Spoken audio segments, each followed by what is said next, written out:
Apocalipse 9, verso 13. E tocou o sexto anjo a trombeta. Nós vimos aqui que 4 anjos que estavam presos junto ao rio Eufrates foram soltos. E no que eles foram soltos, eles comandaram um exército de 200 milhões. E esse exército, ele desencadeou contra a humanidade, contra a terra, os seres humanos, a morte de 1/3 dos homens. E 1/3 dos homens foi morto pelo fogo, pela fumaça e pelo enxofre. Nós acreditamos que o texto está falando de uma guerra, de uma grande guerra envolvendo armas nucleares, bomba H, bomba atômica, enfim. Então nós acreditamos que esse texto está falando de uma guerra, que esses demônios, esses 4 anjos, que são demônios, que demônio é anjo também, você sabe disso, só que anjo caído, destituído da glória de Deus. E esses demônios, 4 anjos fortíssimos, poderosíssimos, preparados para um momento, estão presos nesse exato momento, o texto diz, lá junto ao grande rio Eufrates, preparado para a hora, o dia, o mês, o ano. Eles já estão preparados para fazer o que eles têm que fazer. E isso é um juízo de Deus contra a humanidade, contra a terra. Então esses demônios, eles são tão devastador o poder deles, que eles estão presos por um propósito, e Deus vai soltar eles no tempo certo, na 6ª trombeta, e aí eles vão manipular grandes exércitos e fazer com que esses exércitos essas nações venham guerrear umas com as outras. E no que essas nações guerrearem umas com as outras, 1/3 da humanidade vai ser morta. E 1/3 da humanidade vai ser morta, isso significa que mais de 2 bilhões de pessoas serão mortas nessa guerra que vai desencadear na 6ª trombeta. Só que esse sinal aqui, a gente já viu ele na semana atrasada. Mas na 6ª trombeta ela traz 2 sinais, pelo menos. Primeiro, essa guerra, essa grande guerra, onde acreditamos que será uma guerra que envolverá o mundo, uma guerra mundial, que envolverá várias nações do mundo. E Israel também estará ali no meio dessa guerra de uma certa forma. E nesse momento, num tempo de guerra, no tempo de aflição, os países que estão em guerra soldados estão morrendo, civis estão morrendo, crianças estão morrendo, porque é isso que acontece nas guerras. A gente vê aí agora a guerra na Síria, lá uma guerra interna lá dentro da Síria. A gente vê guerra em alguns países aí, a gente não sabe o que está acontecendo. A gente acha que só soldados estão morrendo, não, morre criança, morre jovens, morre adolescente, morre mulheres grávidas, porque eles soltam bombas em vários lugares da cidade. Eles não escolhem os alvos onde só tem militares, não, eles soltam bomba mesmo e bombardeiam em vários lugares, inclusive lugares onde estão pessoas, então civis, pessoas como nós, que não. E nesse tempo desse caos que o mundo vai estar vivendo, essa guerra mundial, terror no mundo, o sinal de Deus também que nós vamos ver hoje, são as 2 testemunhas. As 2 testemunhas, no período da 6ª trombeta, elas vão se levantar e elas vão em Jerusalém, onde é o propósito da pregação delas. Elas vão estar pregando lá. Nós vamos ler aí o que está escrito aí em Apocalipse 11 agora, que ainda faz parte da 6ª trombeta. E nós vamos ler esse capítulo aí para a gente, o capítulo 11, para a gente entender, para a gente poder falar. Ele diz no verso 11, no capítulo 11, verso 1: foi-me dado uma cana semelhante a uma vara. Isso é João dizendo.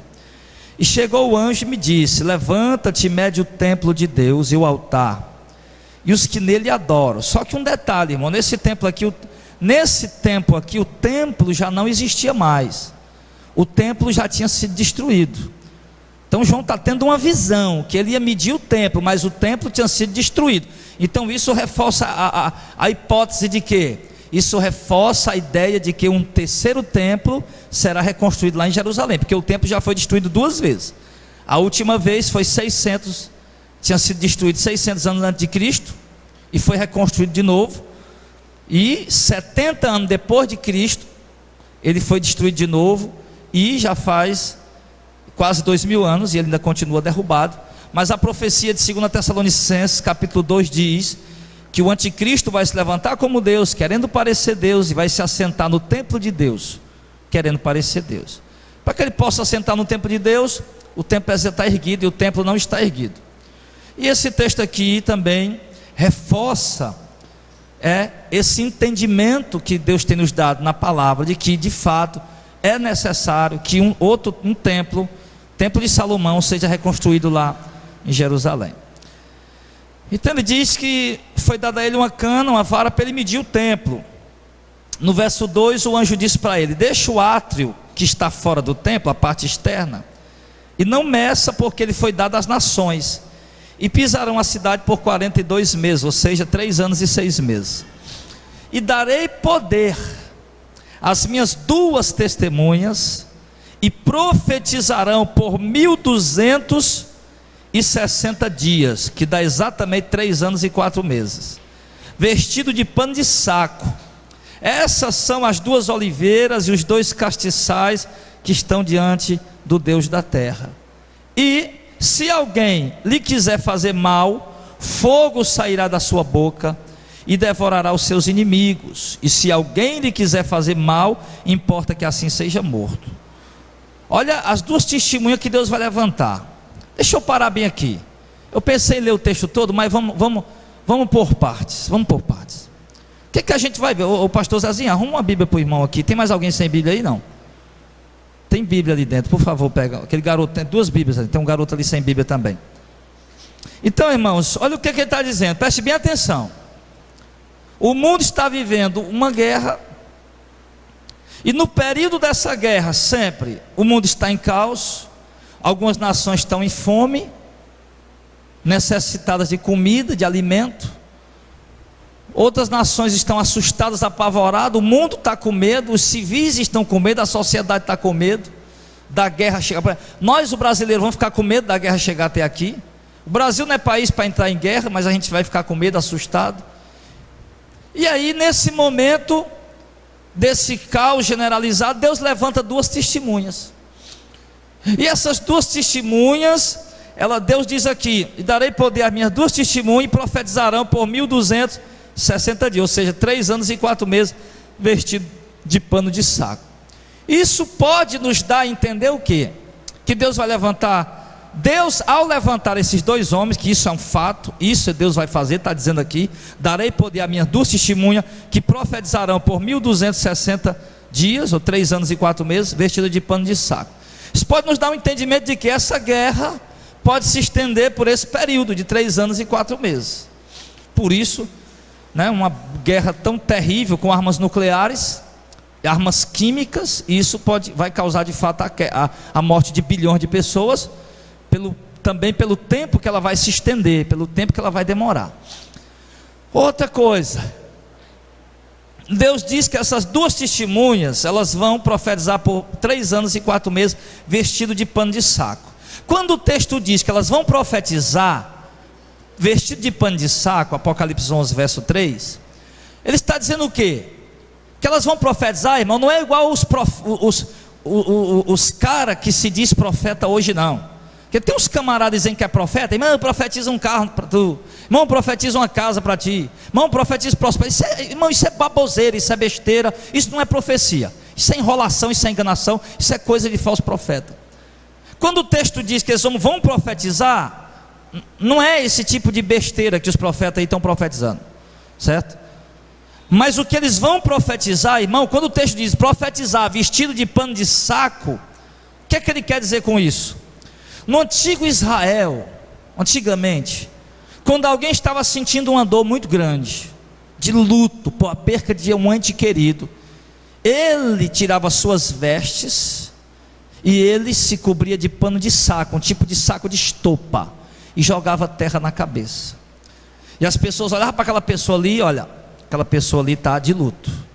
Quando Jonas, lá no livro de Jonas, aquele que foi engolido pelo peixe, quando Jonas entrou na cidade de Nínive para profetizar a mensagem que Deus mandou ele entregar, A Bíblia diz que o rei de Nínive, ao ouvir a profecia de Jonas, ele convocou toda a nação de Nínive, se eu não me engano, 110 mil habitantes, uma cidade muito grande, para aquela época, né? Era uma cidade muito populosa. Então ele convocou toda a cidade, mandou o povo fazer jejum de 3 dias, sem comer, sem beber, e vestir de pano de estopa, de pano de saco, para mostrar para eles, e ele fez isso por quê? Como um sinal de arrependimento. Vestido de pano de saco como sinal de quem estava de luto, de quem reconhecia os seus pecados, e quem estava triste diante de Deus porque reconheceu os seus pecados, como quem estava à beira da morte, a ponto de ser condenado. Por isso ele se vestiu de pano de saco.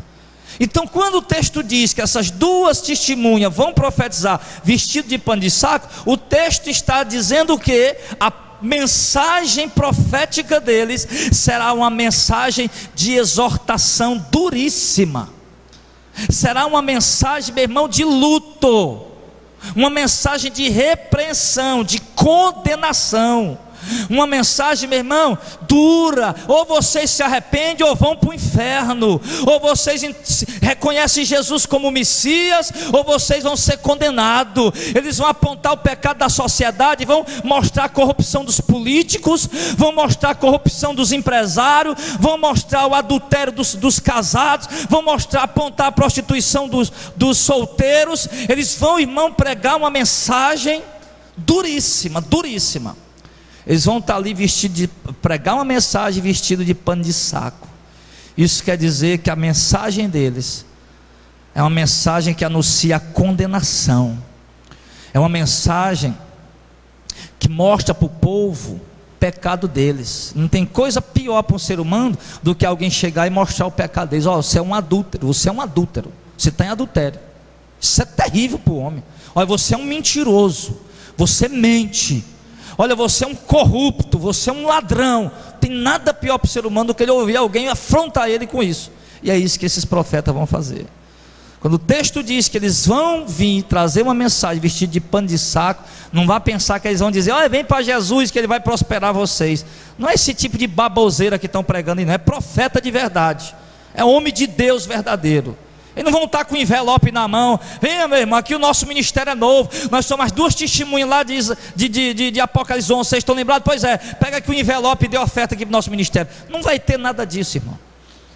Aqueles homens vão vir, a mensagem deles vai ser tão forte, que no verso 11, aliás, que o texto diz que, vamos ver no verso 5: se alguém quiser fazer mal a eles, fogo vai sair da boca deles e vai devorar os seus inimigos. Se alguém lhe quiser fazer mal, importa que assim seja morto.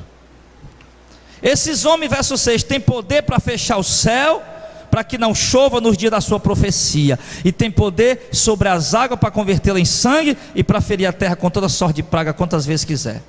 Quer dizer, esses homens sim, gente vai ser consumida por fogo, porque vão querer se levantar contra eles. Porque Deus quer que o povo ouça essa palavra, e ninguém vai poder parar eles no período da profecia deles. Eles vão ferir a terra com praga quantas vezes quiser, vão converter as águas em sangue, e vão privar a terra de receber chuva, e o caos só vai piorar no período da profecia deles. Então o mundo, meu irmão, vai ficar com ódio desses homens, pela pregação deles, pelo que eles estão fazendo. Aí no verso 7 diz: quando acabar o seu testemunho, ou seja, quando completar o tempo, era 3 anos e 4 meses que eles iam profetizar. Aí Deus disse: não, tá bom, vocês já entregaram minha mensagem, agora Deus vai permitir. Verso 7: quando acabar o seu testemunho, a besta que sobe do abismo lhe fará guerra e os vencerá e as matará. O anticristo vai subir, vai fazer guerra contra eles, vai matar eles. Por quê? Porque é mais poderoso do que Deus? De maneira alguma, porque o tempo da profecia dele se cumpriu. Aí Deus permitiu. Verso 8: e jazerá o seu corpo morto na praça da grande cidade. A grande cidade é Jerusalém, que ele espiritualmente se chama Sodoma e Egito, onde o seu Senhor também foi crucificado. Então é Jerusalém, onde Jesus foi crucificado? Jerusalém. Por que chama Sodoma e Egito? Porque é uma cidade espiritualmente corrompida, prostituída. Aí o ódio por aqueles homens é tão grande pela pregação deles, que o texto diz que não vão deixar enterrar eles, vão deixar o corpo deles exposto na praça da cidade, para poder esses homens comemorar. O verso 9: e homens de vários povos, e tribos, e línguas, e nação, verão o corpo desses homens morto por 3 dias e meio, e não permitirão que o seu corpo seja posto em sepulcro. Tão grande é o ódio da sociedade quanto a eles. Verso 10: e os que habitam na terra se regozijarão sobre eles, e se alegrarão, e mandarão presente uns aos outros, porquanto esses 2 profetas tinham atormentado os que habitam sobre a terra. Está vendo? A mensagem desses homens era tão dura, mas era tão dura, meu irmão, que o texto diz que quando eles morrerem, os inimigos deles vão ficar alegres, trocando presentes. E outra coisa, não vão permitir que o corpo deles seja sepultado, para poder ter ali como um tipo de troféu: matamos esses 2 infelizes, matamos esses 2 miseráveis que nos atormentavam. Olha, eles estão mortos. Envia presente uns para os outros, todo mundo trocando presente, alegria, euforia, comemorando a morte daqueles homens. Por quê? Porque a pregação, porque esses 2 profetas tinham atormentado os que habitam sobre a terra. A pregação deles atormentou a humanidade.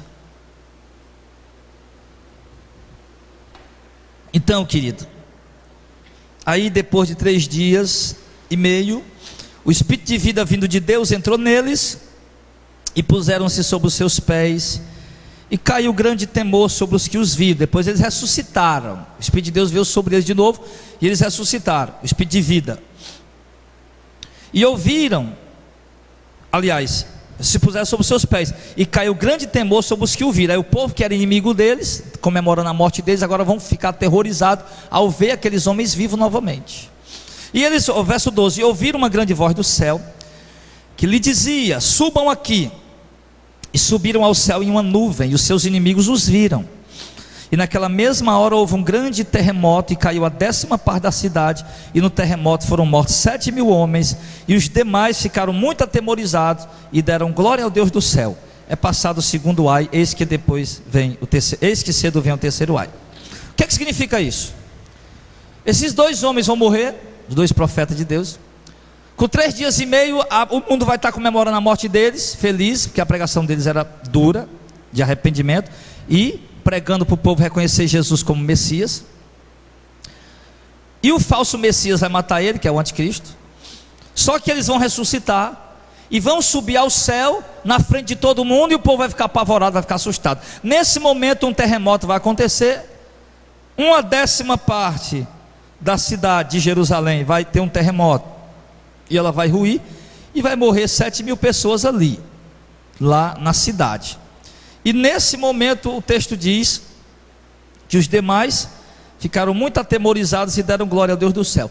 Quando o texto diz que os demais ficaram muito atemorizados e deram glória ao Deus do céu, o texto está falando de arrependimento. Se nós formos olhar, por exemplo, olha, aí no capítulo, aí mesmo pertinho onde você está, no capítulo 9, na 6ª trombeta ainda, no verso 20, aqui morreu 2 bilhões de pessoas. Aí ele diz assim, no verso 20: e os outros homens que não foram mortos por essas pragas, não se arrependeram das suas obras das suas mãos, para adorar os demônios, para não adorar os demônios e os ídolos de ouro, nem de prata, e de bronze, de pedra e de madeira, que nem podem ver, nem ouvir, nem andar, e não se arrependeram dos seus homicídios, e nem das suas feitiçarias, nem da sua prostituição, e nem da sua ladruice. O que é isso? O texto está dizendo que o povo não se arrependeu com tanta praga terrível, mas com a pregação das 2 testemunhas, o texto diz que pessoas vão dar glória a Deus do céu. Quando o texto diz que as pessoas deram glória ao Deus do céu, o texto está dizendo que eles se arrependeram e reconheceram Jesus como Messias. Eu sei que há uma controvérsia teológica muito grande, mas eu particularmente tenho certeza que esse aqui é o momento do arrependimento da nação de Israel, que ainda hoje não reconhece Jesus como Messias. Esse aqui é o momento do arrependimento da nação de Israel. Por quê, pastor? Porque o povo judeu precisa se arrepender antes do arrebatamento da igreja. Porque a salvação que Deus deu para os gentios é a mesma salvação que Deus deu para o judeu. O arrebatamento que vai levar os gentios é o mesmo arrebatamento que vai levar os judeus. A ressurreição que vai dar vida, a primeira ressurreição que vai dar vida aos gentios, que somos nós, é a mesma ressurreição que vai dar vida aos judeus. Então, meu irmão, os judeus precisam se arrepender antes do arrebatamento, porque depois do arrebatamento não haverá chance para ninguém, nem para judeu, nem para grego, nem para gentio e nem para judeu. Então eles precisam se arrepender antes do arrebatamento, porque só há uma ressurreição para a vida eterna, e essa ressurreição para a vida eterna acontecerá no momento do arrebatamento. Então nesta hora eles se arrependeram. Depois, no resto do livro do Apocalipse, por exemplo, nas outras pragas que virão, quando a igreja for tirada, lá no capítulo 16, por exemplo, no versículo 9, os homens foram abrasados com grandes calores e blasfemaram o nome de Deus, que tem poder sobre essas pragas, e não se arrepender para lhe dar glória. Quer dizer, não haverá, depois ninguém vai se arrepender mais. Não se arrependeram para dar glória. A gente vê sempre isso, mas aqui, em especial, com a pregação e a ressurreição das duas testemunhas, eles vão se arrepender. Os judeus vão se arrepender. Os judeus vão, essa é a pregação para o arrependimento dos judeus, certo? Então, agora, nem todo judeu, lógico, né? Apenas aqueles que de fato estão destinados para isso, pela presciência de Deus, pelo pré-conhecimento de Deus. Então, agora Israel se arrepende, e a 7ª trombeta daqui a pouco vai ser tocada, nós estamos na 6ª ainda. Aí a igreja já está preparada, os judeus já se uniram à igreja num só corpo, e agora o arrebatamento está próximo. Mas, antes da 7ª trombeta, nós precisamos saber aqui. Eu li aqui, fiz um resumo dos fatos aqui registrados em Apocalipse 11, porque eu quero fitar, claro, essa pregação nós podemos nos aprofundar em vários pontos, e hoje eu quero me aprofundar nessa mensagem sobre quem são essas duas testemunhas. Pastor, mas quem seriam esses dois homens? Quem seriam? Queridos, eu quero dizer para você que existem algumas cogitações entre os estudiosos da Bíblia. Alguns estudiosos acreditam o seguinte, que apenas 3 homens possivelmente podem ser, isso que os estudiosos pensam. Primeiro, apenas 3 homens podem ser essas duas testemunhas. Desses 3, 2 podem ser as duas testemunhas, porque acreditam eles que esses homens não morreram. Eles falam de Enoque, eles falam de Elias e eles falam de Moisés. Mas entenda uma coisa, alguns falam que será Moisés e Elias, outros dizem que será Elias e Enoque. Todavia, eu quero que você me acompanhe, lá no livro de Josué, no capítulo 34, lá no Antigo Testamento, lá no livro de Josué, depois de Deuteronômio, aí vem Josué, o 6º livro da Bíblia. Livro de Josué, capítulo 34, verso 4 ao 7. Embora alguns teólogos teimem dizer que Moisés não morreu, porque não encontraram o corpo de Moisés, Josué 24, perdão, irmãos.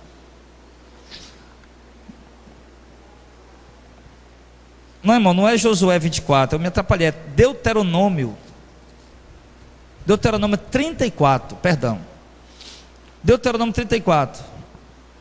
Embora alguns teólogos estudiosos temem, insistem em dizer que Moisés não morreu, Deuteronômio 34, que Moisés não morreu. Vamos ver aqui o que o texto diz, Deuteronômio 34, do verso 4 ao 7.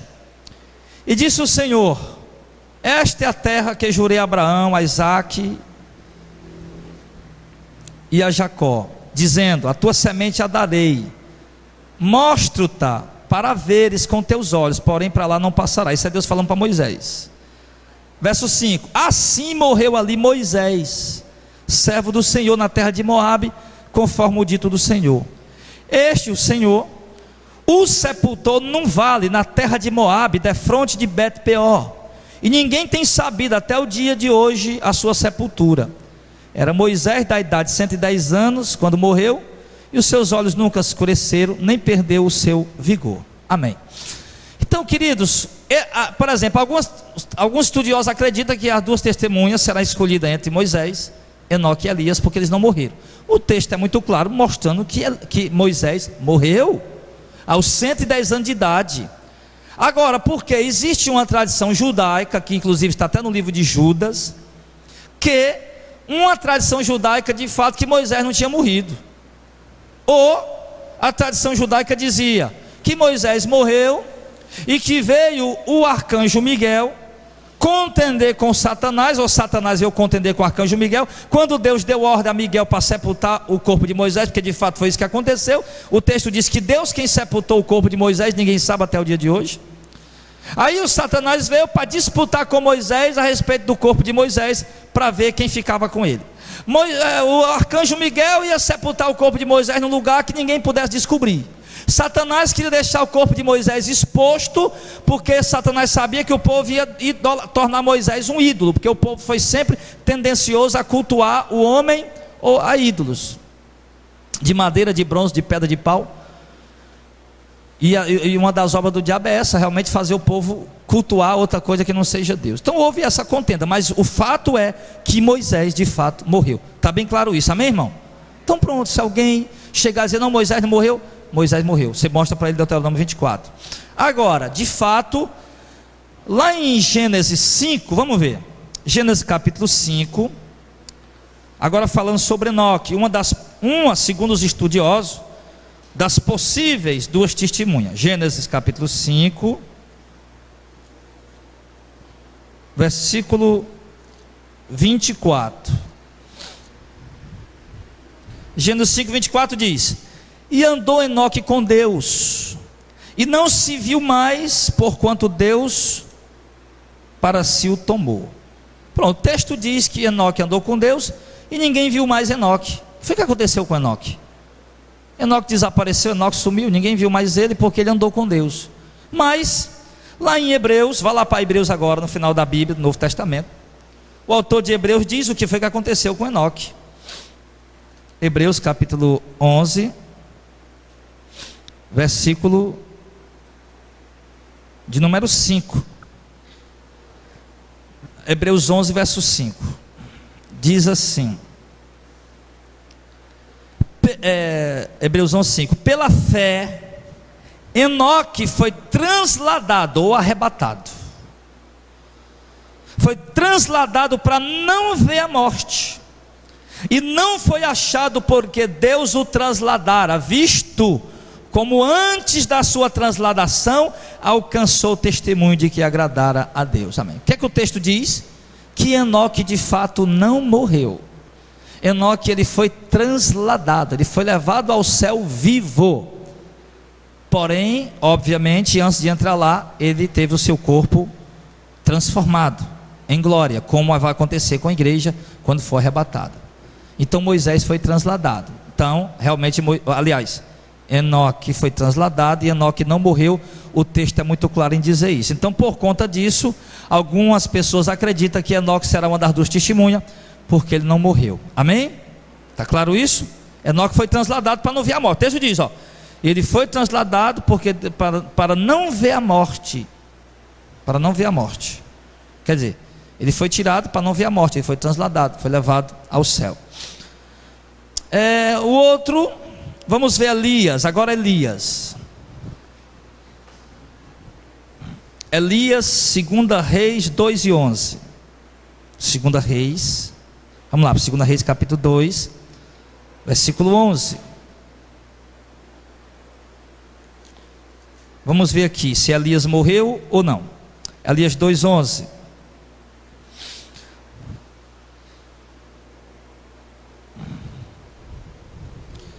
Aliás, 2 Reis 2, verso 9. Amém, pessoal?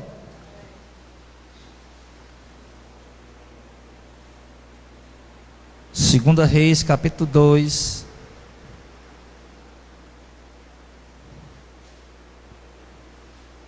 versículo 9. Bora lá, pessoal, bora lá. Tem outro estudo para dar após esse aqui. 2 Reis 2:9 diz: e sucedeu, pois, que havendo Elias e Eliseu passado, disse Elias a Eliseu: me pede o que queres que eu te faça, antes que eu seja tomado de ti. E Eliseu lhe disse: peço-te que haja porção dobrada do teu espírito sobre mim. E disse Elias: coisa dura pediste, se me vires quando for tomar de ti, assim se te fará, porém se não se te fará. Sucedeu que indo eles, andando e falando, eis que um carro de fogo com cavalos de fogo os separou um do outro, e Elias subiu ao céu num redemoinho. Amém. Então preste atenção, Elias também não morreu. Elias ia caminhando com Eliseu, e veio uma carruagem de fogo, cavalo de fogo, e tomaram Elias num redemoinho, e Elias subiu ao céu. E quando Elias subia ao céu, naquele cavalo de fogo, aquela carruagem de fogo, ele jogou a capa dele para Elias. Só que Eliseu, aí quando Elias subiu, aí quando Eliseu chega lá do outro lado, no meio dos profetas, ele diz: olha, deixa nós procurar o corpo de Elias. Eles: não vamos procurar o corpo de Elias não, porque ele não morreu não, vocês não vão encontrar. Não, nós queremos ir. Pois vamos. Eles foram passar o dia procurando o corpo de Elias e não acharam, voltaram: nós não achamos não. Eles: é lógico que vocês não acharam, não falei que vocês não iam achar? Eliseu falou para eles: porque Elias não morreu. O texto diz que ele subiu ao céu numa carruagem de fogo, subiu vivo. E também mais um exemplo do arrebatamento da igreja. Então, amado, desses três, entre Moisés, Elias e Enoque, nós vimos aqui que esses homens, desses três, Moisés morreu, mas Elias e Enoque foram levados ao céu vivos, eles não morreram. Inclusive, lá em Mateus 17, se você achar lá a procurar, tem uma passagem interessante que mostra que Elias e Moisés, Elias e Enoque subiram para o céu vivos, eles não morreram. E aqui em Mateus 17, do verso 1 ao 3, mostra aqui uma visão que Jesus teve, e diz assim: 6 dias depois, tomou Jesus consigo a Pedro, Tiago e João, seu irmão, e os conduziu em particular a um alto monte, transfigurou-se diante deles, e o seu rosto resplandeceu como o sol, e as suas vestes se tornaram brancas como a luz. E eis que lhe apareceram Moisés e Elias falando com ele. Amém. Olha aí, Jesus está lá no monte, e Jesus se transfigura, e aparece diante de Jesus quem? Moisés e Elias. Mas peraí, não era para ter aparecido ali, não era Enoque e Elias que não morreram? Era para ter aparecido Enoque e Elias, não era para ter aparecido Moisés e Elias. Então o que é que nós entendemos com isso aqui, irmão? O que nós entendemos com isso, meu amado, é que os mistérios de Deus são insondáveis, é que não tem como o homem compreender as profundezas dos conhecimentos de Deus. Então, voltando aqui para o assunto, existe um questionamento em cima de quem serão essas duas testemunhas. Um diz: vai ser Moisés e Elias. Não, vai ser Enoque e Elias. E eu quero lhe dizer uma coisa, meu amado, eu quero lhe dizer uma coisa com toda certeza, sem dúvida alguma: não vai ser nem Elias, não vai ser nem Enoque, não vai ser nem Moisés. E por quê, pastor? Porque Deus não está limitado a homens. Deus escolhe quem Ele quer e usa quem Ele quer. Deus não precisa trazer Elias lá do céu para poder ser profeta. Deus não precisa trazer Enoque. Deus não precisa trazer Moisés. Deus mesmo disse para a nação, para Josué: Josué, do jeito que eu fui com Moisés, eu vou ser contigo também. O povo estava lá: e agora Moisés morreu, ninguém é igual a ele. É sim, porque é o meu espírito, disse o Senhor. Eu é quem estou fazendo essa obra por meio de Moisés, não é ele que está fazendo essa obra. Então, meu amado, Deus não precisa trazer Enoque aqui, Deus não precisa trazer Elias aqui, Deus não precisa trazer Moisés aqui. Eu quero lhe explicar uma coisa: o que é que esse texto está dizendo? Duas testemunhas. Aí eles dizem: não, vai ser Elias, porque ele vai fazer fogo sair da boca. E Elias foi quem disse, quem fez fogo descer do céu para poder matar os soldados que vieram prender ele. Por isso que vai ser Elias. Mas entenda uma coisa: João Batista, a profecia dizia, de Malaquias capítulo 4, que antes da vinda de Jesus, precisava que o Elias viesse primeiro. Aí o povo estava achando o quê? O judeu: não, Elias não morreu, ele subiu vivo, então ele vai voltar. Era isso que o povo pensava. E a profecia dizia que precisava Elias vir primeiro, antes de Jesus. E quem foi que veio antes de Jesus? Não foi Elias, foi João Batista. Aí os discípulos de Jesus perguntaram em particular: ô Jesus, tu é o Messias, nós sabemos, mas a profecia não disse que o Elias deve vir primeiro? E Jesus disse: Elias realmente deve vir primeiro, e ele já veio. E quem era Jesus? João Batista. João Batista era o Elias que deveria vir. Você entendeu? Não foi o Elias que veio, foi outro homem que nasceu, João Batista, e veio. Só que ele veio no espírito e no poder de Elias. Mas não foi o Elias que veio. Então, amado, é a mesma coisa que vai acontecer com as duas testemunhas. Nós vimos Deus usando profeta no passado tremendamente. Não, talvez seja Elias mesmo, porque Elias quem fez muitos milagres. Talvez seja Enoque mesmo. Não. O Espírito de Deus virá sobre dois ungidos, sobre dois escolhidos de Deus, para fazer essa obra que Deus quer fazer. Essas duas testemunhas serão dois homens levantados por Deus. Não vai ser Enoque, nem Elias e nem Moisés, mas vão ser dois homens cheios do Espírito Santo, como eles foram. Mas por que é que ele chama? Por que é que ele diz que são essas? Por que é que ele fala que são duas testemunhas? Duas testemunhas. Vamos ver aqui. No verso 4, vamos entender. Verso 4, quem são as duas testemunhas? Verso 4 diz quem são. Essas são as duas. Apocalipse 11, verso 4. Apocalipse 11, verso 4. Apocalipse 11, verso 3 diz: e darei poder às minhas duas testemunhas, e profetizarão por 3 anos e 4 meses, vestido de pano de saco. Essas são as duas oliveiras e os dois castiçais que estão diante de Deus da terra. Olha, presta atenção. Quem são as duas testemunhas? 2 oliveiras e 2 castiçal que estão diante do Senhor de toda a terra. Vamos entender o que é isso. É uma linguagem simbólica que Deus está usando. Vamos para Zacarias, para a gente entender o que é isso, que linguagem é essa, o que é que significa ser 2 oliveiras e 2 castiçais. Zacarias 4. Zacarias é vizinho a Mateus, tá? Mateus é o primeiro livro do Novo Testamento. Aí antes de Mateus vem Malaquias, aí vem Zacarias. Zacarias 4, verso 11. Zacarias estava tendo uma visão. Primeira visão, Zacarias 4, verso 1. Zacarias 4, 1 diz: e tornou o anjo que falava comigo e me despertou, como a um homem que é despertado do sono. E ele me disse: o que vês?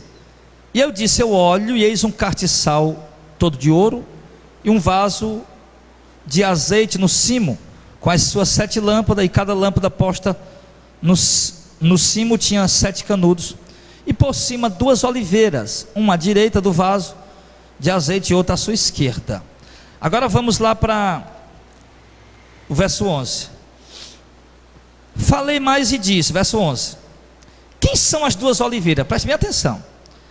Quem são as 2 oliveiras à direita do castiçal e à sua esquerda? E o anjo falando outra vez me disse, aliás, e Zacarias falando outra vez disse: que são esses 2 raminhos de oliveira que estão junto dos 2 tubos de ouro que vertem de si ouro, o azeite? E ele respondendo disse: não sabes o que é isso? E eu disse: não, meu senhor. E ele me disse: esses são os 2 ungidos que estão diante do Senhor de toda a terra. Preste bem atenção. Lá em Apocalipse 11, verso 4, como nós lemos, quem são as 2 testemunhas? São as 2 oliveiras e os 2 castiçais que estão diante do Deus da terra. As 2 oliveiras, para nós entender que linguagem é essa que Deus está usando, ele está dizendo que as 2 oliveiras são o que? Aqui em Zacarias 4, são os 2 ungidos que estão diante do Senhor da terra. O que é isso? Eram dois ungidos, dois homens cheios do Espírito Santo, escolhidos por Deus, separados por Deus, santificados por Deus para uma determinada obra. E quem eram? Ele diz aqui, aqueles dois raminhos de oliveira ali, quem são? Ele veio lá, né? Em Apocalipse 4, as duas testemunhas são quem? As duas oliveiras, os dois castiçal. Vamos entender que linguagem é essa? Vai lá para Zacarias, como nós chegamos aí, e ele diz que duas oliveiras, nessa linguagem profética, significa os dois homens cheios do Espírito Santo. Quando eles são os dois ungidos de Deus, ou seja, dois homens cheios do Espírito Santo, separados por Deus para uma determinada, para uma missão especial, uma missão específica. Como por exemplo, João Batista era um ungido de Deus para uma missão específica. Ele passou pouco tempo pregando, 6 meses pregando, anunciando a vinda de Jesus. Depois ele foi morto. Depois que ele cumpriu o chamado dele, foi morto e Jesus continuou. Jesus apareceu fazendo a sua obra. Ele era ungido do Senhor. O texto aqui de Zacarias está dizendo: esses são os dois ungidos do Senhor que estão diante de Deus de toda a terra. Então eram dois homens separados para uma missão especial, específica. Por exemplo, Deus tinha um trabalho para fazer ali, uma obra para fazer. Muita gente, mas Deus pegou dois, esses dois aqui. Deus separou dois homens, está aqui, vou encher do Espírito Santo, preparar eles para eles fazerem aquela obra. Pronto. Ninguém mais adiantava fazer que não conseguia, tinha que ser aqueles dois, porque eles foram ungidos por Deus para isso. Amém, pessoal? E quem eram esses dois ungidos de Deus no tempo lá do profeta Zacarias? Lá no tempo do profeta Zacarias. Quem eram esses dois ungidos de Deus? Vamos ver lá em Esdra. Vai lá, irmão, procura lá no livro de Esdra. É lá depois de Crônicas, de 2 Crônicas. Esdra capítulo 5. 2 Crônicas, aí vem Esdra capítulo 5.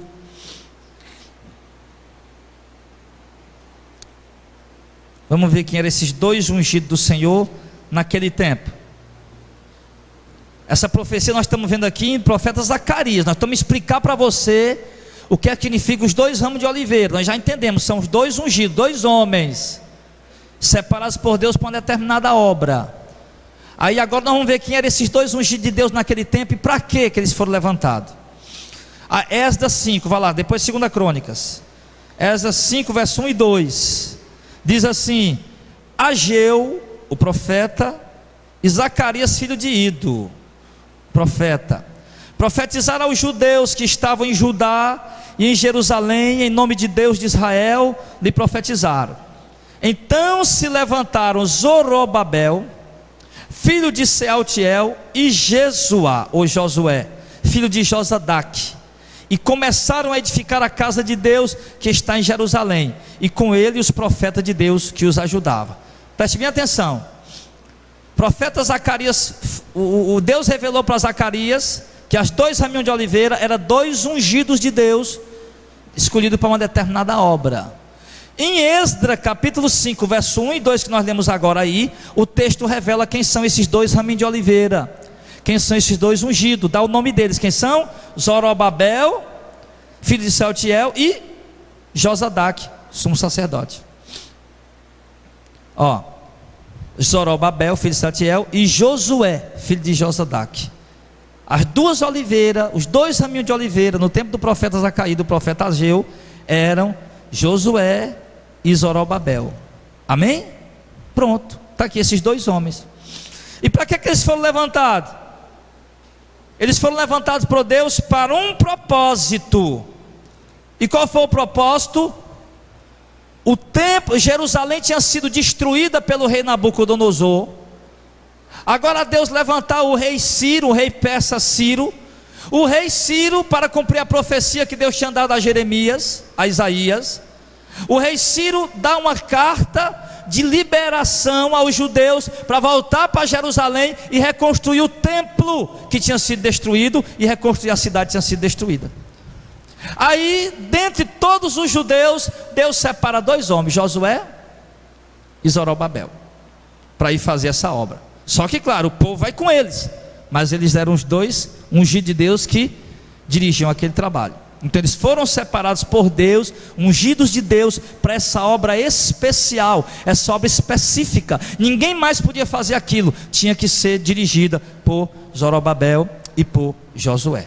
Por isso eles deram os dois ungidos de Deus. Se aqueles homens não tivessem ali para fazer a obra não seria feita, porque eles eram os escolhidos de Deus para aquilo. Entendeu? Lá em Ageu, lá vizinho a Zacarias, vai lá para Zacarias de novo. Antes de Zacarias é Ageu. Antes de Zacarias. Ageu capítulo 1.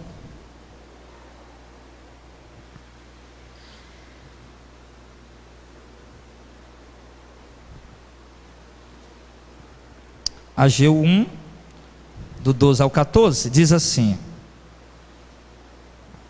Então ouviu Zorobabel, filho de Sealtiel, e Josué, filho de Josadaque, sumo sacerdote, e todo o resto do povo, a voz do Senhor seu Deus. Veja que eles sempre estão na frente, ó. Zorobabel e Josué. Eles ouviram a voz de Deus e todo o povo, as palavras do profeta Ageu, como o Senhor seu Deus tinha enviado, e temeu o povo diante do Senhor. Então Ageu, o embaixador do Senhor, falou ao povo conforme a mensagem do Senhor, dizendo: Eu sou convosco, diz o Senhor. E o Senhor levantou o espírito de Zorobabel, filho de Sealtiel, príncipe de Judá, e o espírito de Josué, filho de Josadaque, sumo sacerdote, e o espírito do resto de todo o povo, e vieram e trabalharam na casa do Senhor dos exércitos, o seu Deus. Amém. O que ele está mostrando aqui para nós? Preste bem atenção para você entender. O texto está mostrando para nós. Primeiro Zacarias viu: Senhor, quem é esses dois ramos de oliveira? Você não sabe quem são? Esses aí são os dois ungidos de Deus, dois homens que Deus escolheu para uma obra, para um trabalho. E aí nós vamos lá para Ageu, e para o livro de Ageu, e para o livro de Esdra. E o que é que a gente descobre? O quê? Que os dois ungidos, dois ramos de oliveira, era Josué e Zorobabel. E para que eles foram os dois ungidos de Deus? Para uma obra específica. Qual era a obra? Que o texto diz: trabalhar na casa de Deus, tinha sido destruída. Eles era reconstruir o templo. Você vê que Deus despertou o espírito do povo, mas antes de Deus despertar o espírito do povo, o texto diz que Deus despertou primeiro o espírito de Zorobabel e de Josué, que eram os escolhidos de Deus, que dirigiam aquela obra. Eles estavam na frente. Deus falava com eles, e por meio deles Deus falava com o povo. Deus orientava eles como fazer a obra, e eles diziam ao povo o que é que tinha que fazer. E quando Deus falava para eles: a obra é desse jeito, eles passavam para o povo, e aí o povo ajudava eles a fazer aquela obra. Mas eles dois eram os dois ungidos de Deus, que tinham ajuda de várias pessoas, mas eram os dois ungidos do Senhor. Ninguém mais ia conseguir fazer aquilo se não fosse aqueles escolhidos por Deus para aquele propósito. Amém, pessoal? Então, voltando lá para Apocalipse capítulo 11, o que é que nós entendemos agora? Que as duas testemunhas, no verso número 3 diz: eu darei, Apocalipse 11, verso 3: e darei poder às minhas duas testemunhas, e profetizarão por 1260 dias, ou 3 anos e 4 meses, vestidas de pano de saco. Essas são as duas oliveiras, os dois castiçais que estão diante do Deus da terra. O que é que nós vemos aqui? Que os dois ungidos do Senhor, naquele tempo, foi Josué e Zorobabel. Mas poderia também ter sido Elias e Enoque, não podia ter sido? Podia. Mas não, como eu disse, Deus não precisa trazer alguém que já foi. Ele levantou mais dois aqui. Era dois ungidos do Senhor da terra, que Deus levantou para fazer a obra, e nós vimos que era Josué e Zorobabel.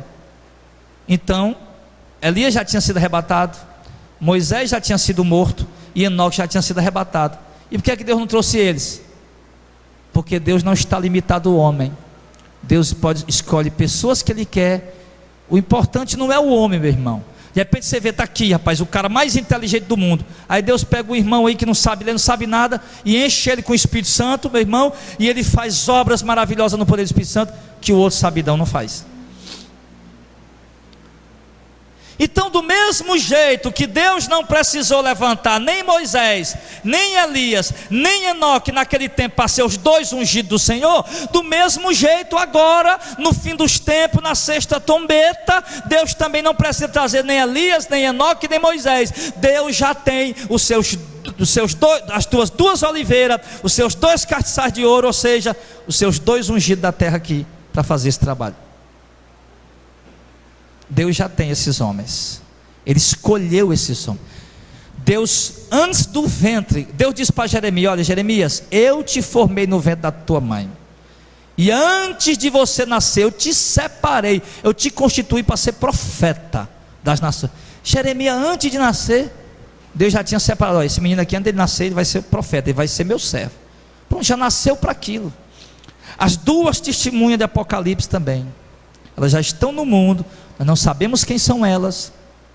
São dois homens escolhidos por Deus, que estão diante de Deus, fiéis a Deus, que andam na presença de Deus, que fazem a vontade de Deus, que vivem uma vida de santidade, de obediência, que têm o temor de Deus, homens cheios do Espírito Santo, que estão preparados para esse momento. Que momento? Para dar o testemunho lá em Jerusalém, na praça da grande cidade, para o arrependimento dos judeus. Porque entenda uma coisa,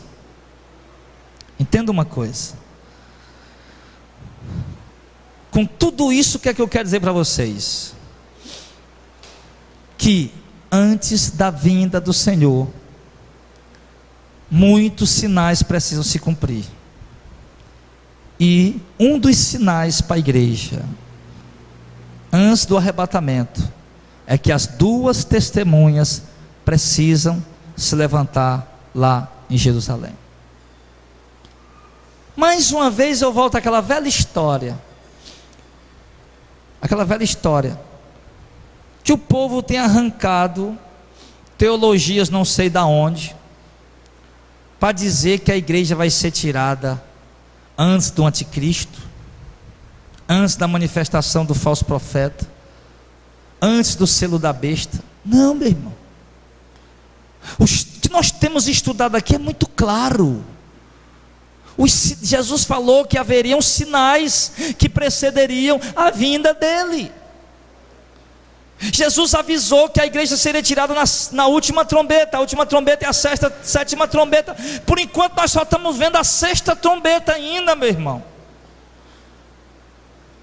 E quanta coisa já está acontecendo até a sexta trombeta. Quanta coisa já está acontecendo até a sexta trombeta. Se eu tivesse visto os sinais da primeira trombeta se cumprir, eu ia dizer que nós estamos na quinta trombeta hoje, que esse tal de Zika vírus aí é parecido com aquela visão do Apocalipse, né? Um gafanhoto que ferrou o povo e causa dor por 5 meses. Só que o Zika vírus mata, né? E lá diz que os homens não vão sentir tanta dor, mas não vão conseguir nem morrer. Mas isso, entenda, antes do arrebatamento, Paulo disse para os Tessalonicenses. Nós estamos aqui, irmão, hoje é só a continuação de um estudo que nós começamos há algumas semanas. Paulo disse, segundo Tessalonicenses, Cristo não vai voltar sem que primeiro se cumpram os sinais: a apostasia e a manifestação do anticristo. A apostasia já começou faz tempo, mas antes da manifestação, a manifestação do anticristo não aconteceu ainda, porque a manifestação do anticristo só acontece na sétima trombeta, e antes da sétima trombeta tem a sexta trombeta, e na sexta trombeta nós vamos ver, amados, nós vamos ver, num tempo determinado, e creio que em breve, 2 homens lá em Jerusalém, pregando uma mensagem de exortação duríssima para os judeus e para o mundo, e ninguém vai conseguir matar esses homens, fazer nada contra eles. Por 3 anos e 4 meses eles vão estar ali pregando, tirando o sossego do povo, chamando o povo a arrependimento. A igreja vai estar aqui, e nós vamos ter que ver este sinal. Vamos ter que ver esse sinal. Amém, amados? Alguém já viu esse sinal? Está acontecendo esses dias? Ainda não, né? Ainda não. Mas pode ter certeza que esses dois homens, essas duas testemunhas, esses dois profetas, eles já estão na terra, em algum lugar. E eles vão entrar em ação no momento certo. Como João Batista, por exemplo. João Batista começou a pregar com 30 anos. João Batista viveu a vida inteira lá, cheio do Espírito Santo desde o nascimento. Nazireu, nem bebia bebida forte, nem cortava o cabelo. Nazireu de nascença. Estava lá, esperando. Ele sabia, Deus tinha falado com ele: olha, você vai fazer minha obra, mas você fica aí. João Batista estava lá esperando, sei lá, trabalhando, fazendo alguma coisa, mas estava lá esperando. Quando chegou a hora, 30 anos de idade, João Batista vai lá. Com 6 meses que João Batista está pregando, aos 30 anos de idade, porque João Batista era mais velho que Jesus, 6 meses só, lá em Lucas fala isso.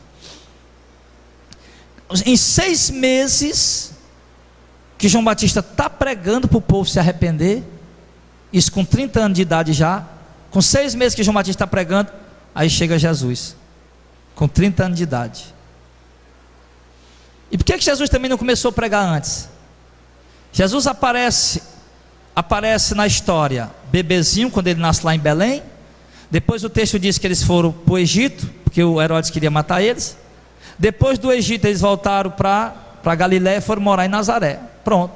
Jesus ficou lá até 12 anos de idade. Jesus desaparece. Quando é 12 anos de idade, Jesus aparece de novo. Desaparece, eu digo, nos escritos, né? Lógico, ele não sumiu e depois apareceu, não. Desaparece nos escritos. Aí 12 anos de idade, Jesus aparece de novo, indo para Jerusalém com o pai, a mãe e a família, para celebrar a festa da Páscoa e oferecer um sacrifício. Com 12 anos de idade, aí Jesus se perde lá. Maria volta, encontra ele, vamos embora dali, pronto, ó, Jesus some de novo. Aí Jesus só aparece agora com 30 anos de idade, já pregando ali, aliás, para se batizar e fazer a obra do Senhor. Por que ele não fez a obra com 25, com 20, com 18, com 27? Ele já era capacitado, ele já era um homem maduro. Mas não, ele estava sendo preparado para a hora certa, para o momento certo. Amém? Do mesmo jeito são essas duas oliveiras, esses dois ungidos de Deus que estão sobre a terra. Eles já estão aqui entre nós, eu digo, no mundo em algum lugar, mas eles estão preparados para o momento certo. Nós não sabemos com que idade humana eles vão entrar em cena. Se eles vão entrar com 30 anos, com 40, se vão ser dois velhos vigorosos, mas dois senhores de idade, não sabemos. Mas eles estão aí sendo preparados para entrar em ação nesse momento, nessa hora. E talvez nem eles saibam que são os dois ungidos de Deus. Talvez nem esses dois homens saibam que são os dois escolhidos de Deus para essa hora. Talvez Deus não falou com eles ainda. Ou talvez Deus deu a eles alguma visão, algum sonho, alguma revelação, mas eles ficaram que nem José no Egito, que viu o feixe dele ficou em pé, os 11 feixes dos irmãos dele se curvaram no sonho que ele teve. José disse: eu sonhei que o sol e a lua e 11 estrelas se dobravam diante de mim. E José não fazia ideia o que era aquilo. E talvez esses dois homens tenham tido sonhos, revelações, pregando em Jerusalém. Eles não fazem nem ideia o que é isso, mas eles não fazem ideia que são os dois escolhidos de Deus, que vão entrar em ação na hora certa, no momento certo. Amém? Então, querido, o certo é isso. Nós temos que ficar, uma coisa, amados, que nós temos que observar, eu tenho dito isso sempre aqui, é o que está acontecendo lá em Jerusalém. Porque pelo que nós temos visto aqui pelas profecias do final dos tempos, algumas delas se cumprirão lá em Jerusalém. Então nós temos que ficar atento que em breve nós vamos ver dois homens pregando lá. A notícia do jornal vão noticiar que esses homens foram assassinados. Eles vão ser assassinados, as câmeras vão filmar o corpo dele morto ali, com aquelas coisas que eles colocam para a gente não ver direito, né? Meio embaçado, vão filmar o corpo deles morto lá. Depois de 3 dias e meio, as televisões mundiais vão dar notícia que aqueles dois homens simplesmente voltaram a viver e subiram para o céu numa nuvem. E nós vamos ver tudo isso pela televisão. Nós vamos ver tudo isso pelos noticiários dos jornais. E nesse momento nós já sabemos Quando as duas testemunhas estiverem pregando lá, nós vamos falar, nós vamos contar a história. Olha, eles vão morrer daqui 3 anos e 4 meses. Depois eles vão ficar, nós vamos contar a história. Depois eles vão ficar mortos aí, né? Na praça da cidade. Eles vão ressuscitar e vai ver um terremoto. E vai morrer 7.000 pessoas nesse terremoto. Pronto. Nós vamos ver tudo isso acontecendo, vendo lá, já sabendo passo a passo o que vai acontecer, porque a profecia está dizendo para nós. Amém, pessoal? Então nós só precisamos nos preparar, nos santificar, buscar a Deus cada dia mais, nos firmar cada vez mais na presença do Senhor, esperando, olhando para esses sinais se cumprindo e entendendo o quê? Que a nossa redenção está próxima, que o nosso arrebatamento está chegando. Então nós só temos que entender isso e que aguardar isso, mas lembrando sempre que mesmo antes do arrebatamento, qualquer um de nós podemos partir para o Senhor. Então o conselho que eu dou para a igreja é que a igreja esteja preparada hoje e sempre, porque de fato nós podemos partir para Deus a qualquer momento. Amém, pessoal? Então isso é o sinal da sexta trombeta, a guerra e as duas testemunhas. E pelo que eu entendi aqui, essas duas testemunhas vão atormentar o povo mais do que a guerra. Outra coisa que eu vi aqui também, que eu não quis falar para a igreja, é que as duas testemunhas são 2 oliveiras e 2 castiçais que estão diante de Deus da terra. Se nós olharmos, primeiro, as 2 oliveiras são 2 homens, um homem e outro homem, certo? 2 oliveiras. Mas 2 castiçais, o que representa castiçal na visão profética? Pronto, olha em Apocalipse capítulo 1, para você ver o que significa castiçal na visão profética.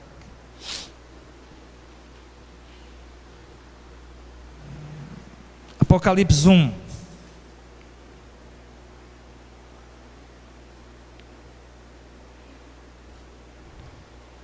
Verso 9.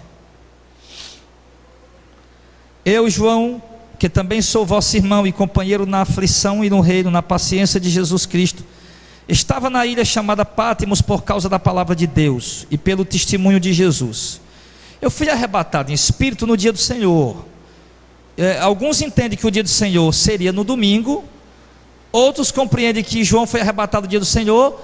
Ele se refere ao tempo do arrebatamento e ao tempo do juízo de Deus sobre a terra, que eu acredito que seja mais provável, mas enfim. Verso 11, aliás, e eu ouvi detrás de mim uma voz grande como de trombeta, verso 11, que dizia, ouvi uma voz detrás dele, e a voz dizia, o que vê, escreve num livro, e envia as 7 igrejas que estão na Ásia, a Éfeso, a Esmirna, a Pérgamo, a Tiatira, a Sarde, a Filadélfia, a Laodiceia.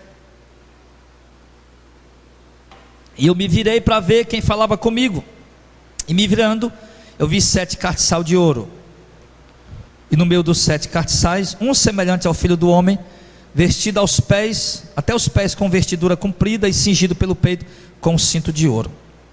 Amém. Lá para o verso 20, ele falou de castiçal aqui. Verso 20, o mistério das 7 estrelas que viste na minha mão e dos 7 castiçais de ouro. As 7 estrelas são os 7 anjos das 7 igrejas, e os 7 castiçais que viste são as 7 igrejas.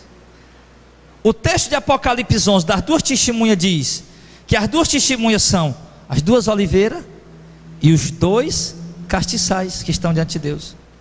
Na linguagem que nós vimos aqui, na linguagem profética, oliveira significa 2 pessoas específicas, 2 homens. E na linguagem figurativa, castiçal também significa igreja, entendeu? Significa as 7 igrejas. Se nós formos olhar para as cartas que Jesus mandou João escrever para as 7 igrejas, nós vamos ver o quê? Que apenas 2 igrejas estavam fiéis a Deus, que era a igreja de Esmirna e a igreja de Filadélfia. 2 igrejas apenas. E agora o Senhor aparece dizendo que as 2 testemunhas são 2 oliveiras, 2 anjos, 2 homens, e também são 2 castiçais, ou seja, 2 homens específicos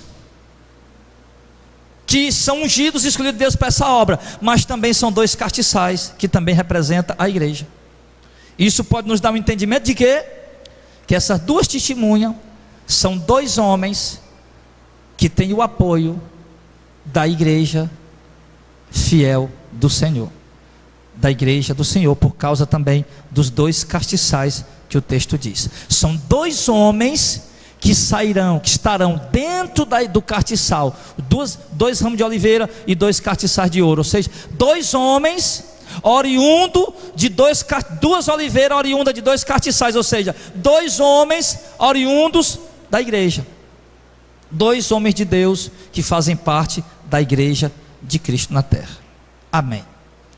Então, só para a gente resumir e concluir logo essa questão, tá? Também dos 2 castiçais. O castiçal representa a igreja, então isso nos dá um entendimento também que a igreja está envolvida, preste atenção no que eu estou dizendo, a igreja está envolvida também na profecia desses 2 profetas. A igreja estará dando apoio e envolvida nesse momento. Amém, pessoal? Então, queridos, guarde esse estudo no seu coração, guarde essa palavra no seu coração, porque são sinais importantes.